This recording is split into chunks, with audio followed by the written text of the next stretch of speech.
តើអូនឈ្មោះអីស្រីប៉ុនឡងមេត្តាប្រាប់មកអើយកុំគិតយូរស្ដាប់មិនច្បាស់ទេបើប៉ុនឡងមេត្តាប្រាប់មកកុំបងអងយូរចង់កែងរាវស្ដួចខូចពណ៌ទាំងសងតើនោះល្អងទៅណាចង់កែងរាវស្ដួចខូចពណ៌ទាំងសងតើនោះល្អងទៅណា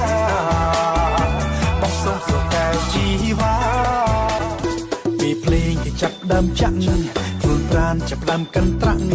ចូលចិត្តណាបត់ញាក់ញាក់ DJ សុំចាក់ឲ្យលឺយប់នេះសមួយអស់ដៃសង្ស័យតែរំទល់ភ្លឺបើសិនជាស្អែកនេះជឿក៏មិនព្រឺជិះក៏មករំដែរ